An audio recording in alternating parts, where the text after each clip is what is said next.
Hello everyone, मेरा नाम है सुजाता परिहार और आप सबको स्वागत है मेरे चैनल रीड टू सक्सीड में। इस वीडियो में कवर करेंगे क्लास 11th बिजनेस स्टडीज के चैप्टर नंबर 5 का पार्ट 2। चैप्टर का नाम है emerging modes of business. Part 1 नहीं देखा है तो डिस्क्रिप्शन बॉक्स में लिंक है, आप देख सकते हैं वहां से।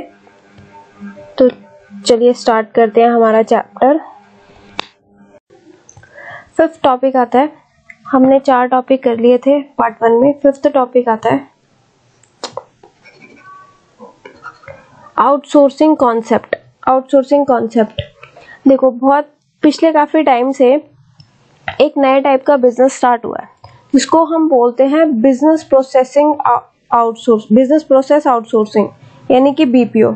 क्या बोलते हैं? बिजनेस प्रोसेस आउटसोर्सिंग बोलते हैं, बीपीओ बोलते हैं।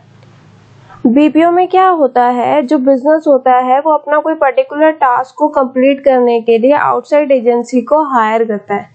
ठीक है, पहले क्या होता था, कुछ कंपनीज ही इसको फॉलो कर रही थी। यूनाइटेड स्टेट्स में कुछ कंपनीज ने इसको अडॉप्ट किया था। ठीक है, और मतलब कि उन्होंने असाइन करी थी आउटसोर्सिंग एजेंसीज अपने रूटीन जॉब्स के लिए, ताकि जो कंपनी है वो सिर्फ अपने क्रिटिकल इश्यूज पे कंसंट्रेट कर सके, अपना टाइम वेस्ट किए बिना रूटीन वर्क पे। तो उन्होंने रूटीन जॉब के लिए बीपीओज हायर कर लेते हैं, मतलब बाकी अलग कंपनीज हायर कर ली थी कि आप हमारा ये वाला काम देखोगे। उसके बाद धीरे धीरे ये पॉपुलर होता चला गया बाकी कंट्रीज में भी। Earlier companies used to hire outside agency to perform task which is used to come up occasionally। पहले क्या होता था, कंपनी जो हायर करती थी ना आउटसाइड एजेंसी को, वो सिर्फ उन टास्क के लिए करती थी कि जो ओकेजनली होते हैं, रेगुलर बेसिस पे नहीं होते, ओकेजनली आते हैं। ठीक है, for example companies use to hire service of management consultant for getting their employ trained और टू डिजाइन देयर एडवर्टीजमेंट, कि अपनी एडवर्टीजमेंट डिजाइन करने के लिए या अपने एम्प्लॉयज को ट्रेन करने के लिए वो बाकी कंपनीज को हायर करती थी। ठीक है, the routine job were perform by the regular staff of the company. Routine job जो कौन परफॉर्म करता था? रेगुलर स्टाफ परफॉर्म करते थे। लेकिन अब ट्रेंड चेंज हो गया है, कंपनीज ने आउटसाइड एजेंसीज को हायर करना शुरू कर दिया अपने रूटीन जॉब को परफॉर्म करने के लिए। जैसे कि आफ्टर सेल सर्विसेज, कंपनी ने कोई प्रोडक्ट लॉन्च किया, सेल किया, लेकिन इसमें कुछ भी दिक्कत है ना, तो जो उनका कस्टमर केयर सेंटर है वो उन्होंने किसी बीपीओ को दे दिया, दूसरी मतलब कंपनी को दे दिया कि आप हमारा सेंटर चलाओ, कॉल सेंटर हमारा आप चलाओ। तो ये आफ्टर सेल सर्विस इसमें आ गई। Maintaining books of accounts, accounts की बुक्स मेंटेन करने के लिए भी उन्होंने किसी और कंपनी को हायर कर लिया। The company must identify what is their core competence and concentrate only on that and outsource other function to outside agency which are specialize in these function so that companies can concentrate on crucial matters.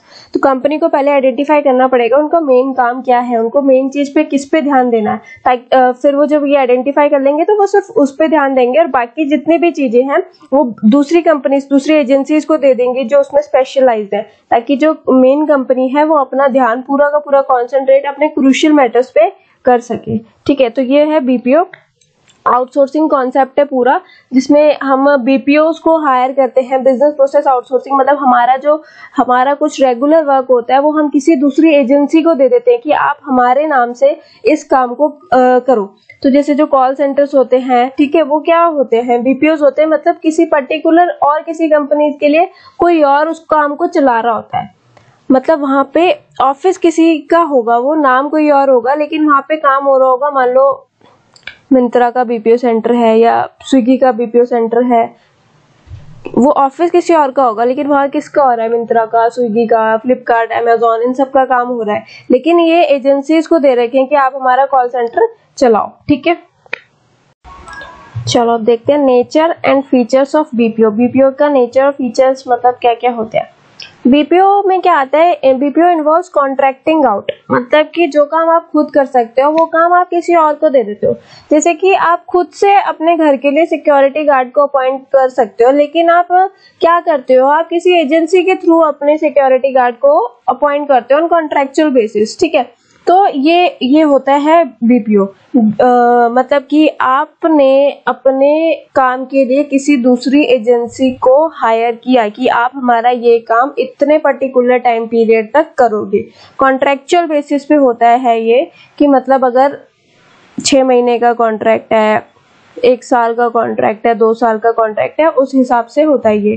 तो ये expire भी हो सकता है, मतलब इसको बंद भी किया जा सकता है अगर काम ढंग से कोई एजेंसी ना करे तो BPO involves contracting out.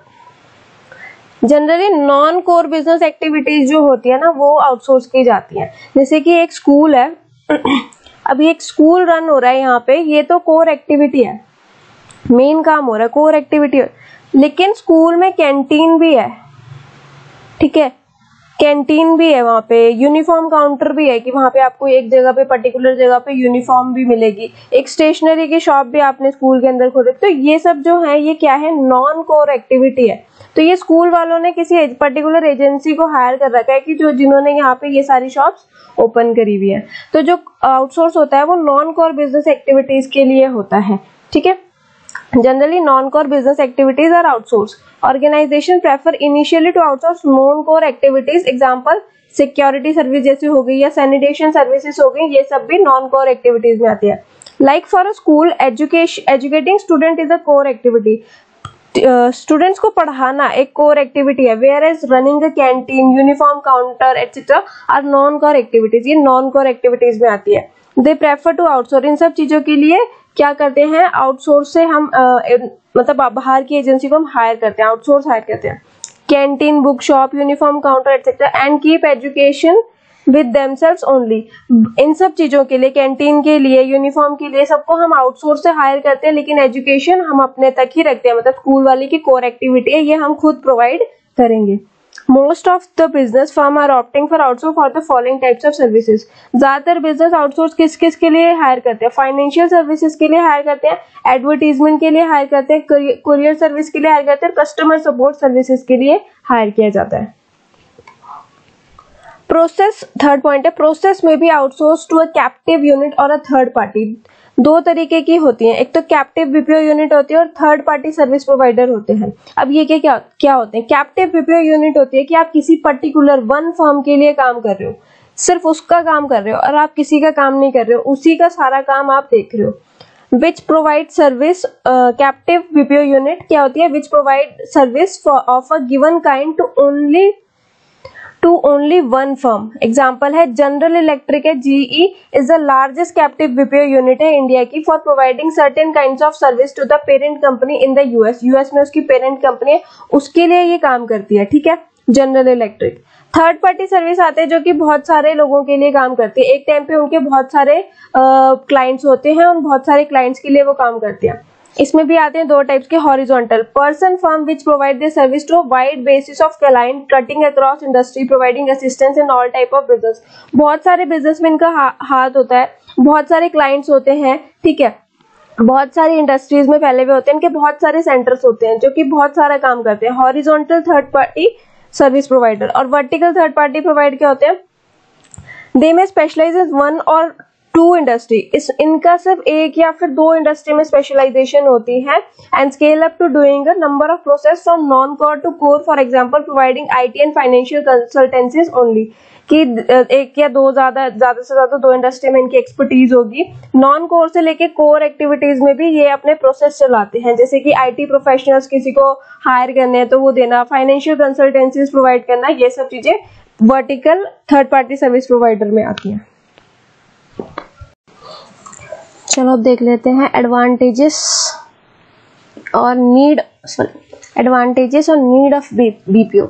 BPO के नीड और एडवांटेजेस क्या है। सबसे पहला आता है फोकसिंग ऑफ अटेंशन, कि जब आप अपना रूटीन टास्क किसी अदर एजेंसी को दे दोगे तो आप अपने क्रूशियल वर्क पर काम करोगे, क्रूशियल मैटर्स पर काम करोगे, उन पर कॉन्सेंट्रेट कर पाओगे। जैसे कि अगर आपने अपने सेल्स प्रमोशन फंक्शन को किसी आउटसोर्सिंग एजेंसी को दे दिया, ठीक है, एडवर्टीजमेंट एजेंसी को दे दिया, तो आप अपनी क्वालिटी को मेंटेन करने पे, अपनी प्रोडक्शन कैपेसिटी को इंक्रीज करने पे ज्यादा ध्यान दोगे, ना कि अपनी सेल्स को इंक्रीज करने पे, क्योंकि सेल्स प्रमोशन एक्टिविटी आपने एक दूसरी एजेंसी को ऑलरेडी दे दिया, एडवर्टीजमेंट एजेंसी को दे दिया है। तो आपका जो अटेंशन होगा, फोकस होगा, वो किस पे होगा, आपके जो मेन काम है, आपका जो क्रूशियल मैटर है उस पर होगा।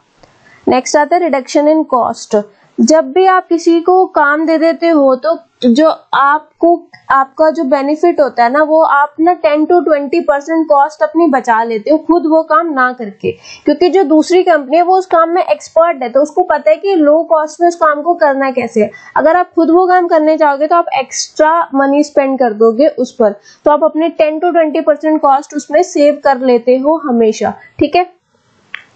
क्वेस्ट फॉर एक्सीलेंस, देखो ये दो तरीके से हेल्प करता है। सबसे पहले तो कि आप अपनी सिर्फ मेन एक्टिविटी पे फोकस करके उस पे एक्सेल पा सकते हो।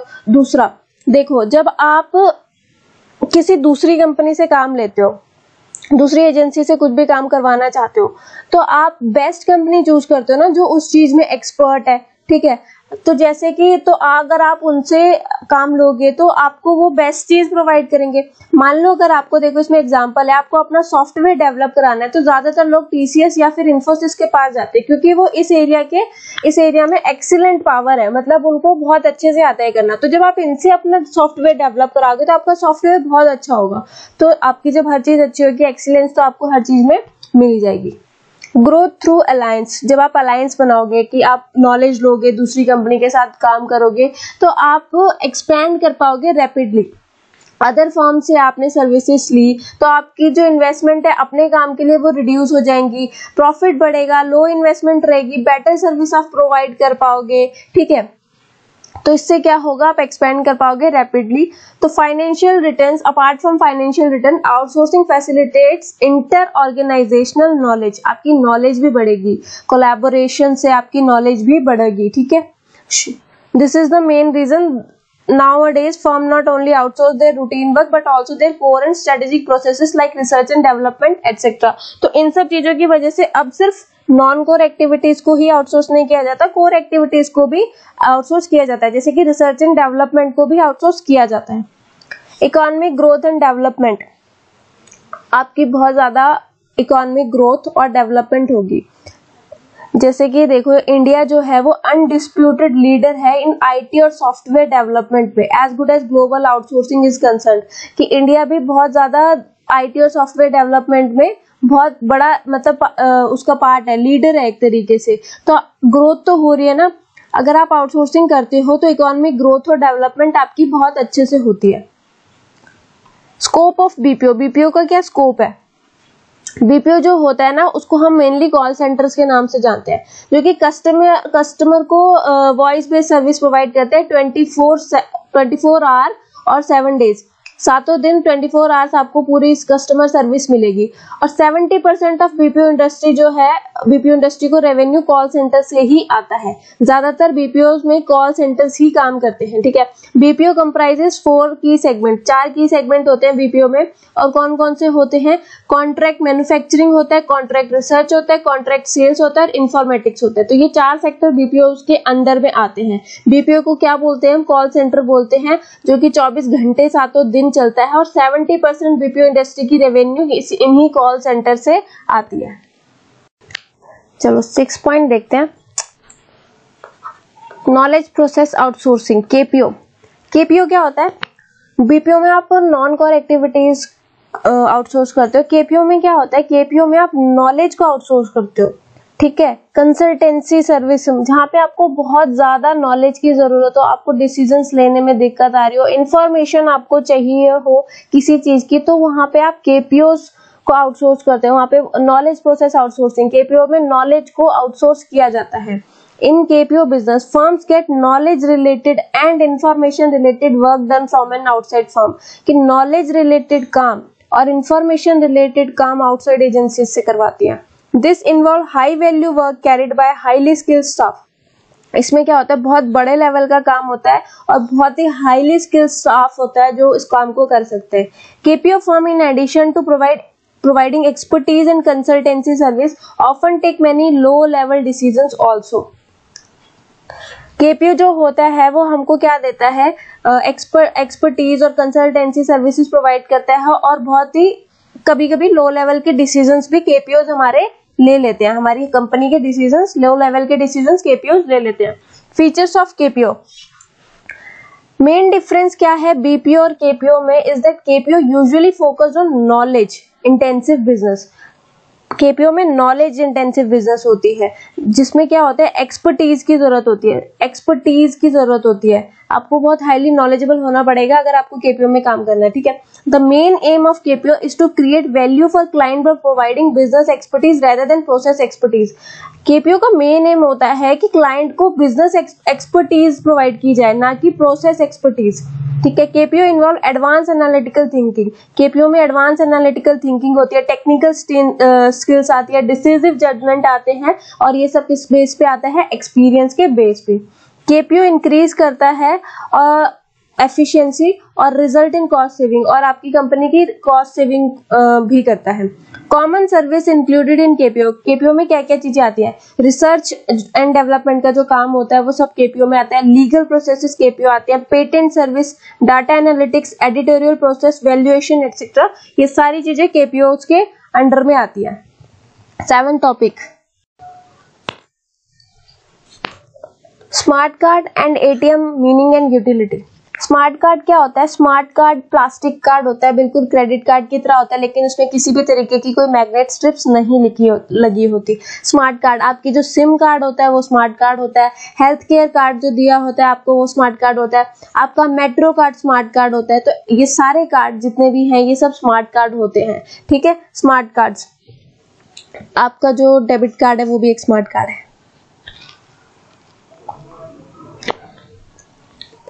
Utility application of smart card, smart card की यूटिलिटी और एप्लीकेशन क्या क्या है। सबसे पहले टेलीकम्युनिकेशन के लिए, अगर आपके पास सिम कार्ड नहीं है तो आप बातें ही नहीं कर सकते हो। लॉयल्टी एंड स्टोर्ड वैल्यू, बहुत सारे ऐसे चेन स्टोर्स होते हैं, मतलब देखा होगा आपने, बहुत सारी शॉप्स ऐसी होती हैं जो आपको स्मार्ट कार्ड प्रोवाइड करते हैं, जिससे कि अगर आप उस कार्ड का यूज करोगे तो आपको डिस्काउंट मिलेगा। तो अपने कुछ लॉयल कस्टमर्स को वो ये स्मार्ट कार्ड देते हैं। ई कॉमर्स स्टोर वाले जो होते हैं वो भी स्मार्ट कार्ड्स इश्यू करते रहते हैं कभी कभी टाइम टू टाइम अपने कस्टमर्स को। बैंक इश्यू करते हैं स्मार्ट कार्ड, जैसे कि वीजा, मास्टर कार्ड, ये सब चीजें बैंक भी इश्यू करते रहते हैं स्मार्ट कार्ड अपने कस्टमर को, for which have multi utility function, जिनकी ऐसे कार्ड जिनकी मल्टी यूटिलिटी होती है, जिनसे आप बहुत सारे काम कर सकते हो। मेडिकल और हेल्थ केयर कार्ड्स जो होते हैं, जो आपके ऑफिस द्वारा भी दिए जाते हैं, जैसे कि आप कैशलेस बेनिफिट्स का यूज कर सकते हो हॉस्पिटल में, कि आप वो कार्ड दिखा के इलाज करा सकते हो, बाद में आपके पैसे कट जाएंगे। तो ऐसी बहुत सारी चीजें, फैसिलिटीज प्रोवाइड करी जाती हैं। तो ये सारे कार्ड्स जितने भी होते हैं ये सब क्या उनसे होते हैं, स्मार्ट कार्ड्स होते हैं। अगला आता है कॉन्सेप्ट हमारा एटीएम। देखो एटीएम की जो फुल फॉर्म होती है वो होती है ऑटोमेटेड टेलर मशीन। ये ऑटोमेटिक नहीं होता, ऑटोमेटेड होता है, तो ये बात हमेशा याद रखनी है। बच्चे हमेशा गलती करते हैं, इसको ऑटोमेटिक टेलर मशीन बोलते हैं, पर ये ऑटोमेटेड टेलर मशीन होता है। ऑटोमेटिक एटीएम होता क्या है, वो person, the person who makes payment and accept deposit in bank is known as teller. देखो टेलर वो होता है, वो पर्सन होता है कि जो पेमेंट करता है, डिपॉजिट एक्सेप्ट करता है बैंक में, उसको हम टेलर बोलते हैं। The ATM refers to mechanical and automatic teller which can do teller job 24 hour a day at less than half the cost of human teller. ATM वो होता है कि ऑटोमेटिक टेलर होता है जो कि एक टेलर की जॉब करता है पूरे के पूरे 24 घंटे, और वो भी जो ह्यूमन टेलर है उससे हाफ कॉस्ट में। To use an ATM, you insert a plastic card in the machine and enter your identification code. ATM को यूज करने के लिए आप क्या करते हो, आपका जो डेबिट कार्ड है, प्लास्टिक कार्ड है, उसको आप मशीन में डालते हो और अपना कोड डालते हो, ठीक है। If the code match the machine respond by giving cash taking deposit. अगर कोड मैच हो गया तो मशीन क्या करेगा, आपको कैश देगा, डिपॉजिट लेगा, ठीक है। There are 2 primary types of ATM. ATM के 2 टाइप होते हैं। एटीएम बेसिक यूनिट, जो कि allow the customer to only withdraw cash, जो कि हम जनरली यूज करते हैं, जहां से हम सिर्फ कैश निकाल सकते हैं, and receive a report of the account balance, और मिनी स्टेटमेंट भी आपकी निकाल आती है कि आपने इतना पैसा अभी यूज किया और इतना पिछले कुछ दिनों में इतना, तो अकाउंट बैलेंस आपका बता देता है। तो जो नॉर्मल एटीएम हम यूज करते हैं वो यही वाला होता है, जिसमें हम सिर्फ अपना कैश विड्रॉ कर सकते हैं। अगला आता है कॉम्प्लेक्स एटीएम। ये एक्सेप्ट भी करता है आपके डिपॉजिट्स को, ठीक है, और facilitate credit card payment and gives complete account information. इसमें क्रेडिट कार्ड पेमेंट भी होती है और आपके अकाउंट की कंप्लीट इंफॉर्मेशन होती है। तो जो बेसिक एटीएम होता है वो हम यूज करते हैं ज्यादातर, और एक कॉम्प्लेक्स एटीएम भी होता है। तो एटीएम क्या होता है, ऑटोमेटेड टेलर मशीन। तो थैंक यू सो मच ये चैप्टर पढ़ने के लिए। समझ आया हो तो चैनल को सब्सक्राइब करना मत भूलना। Thank you so much.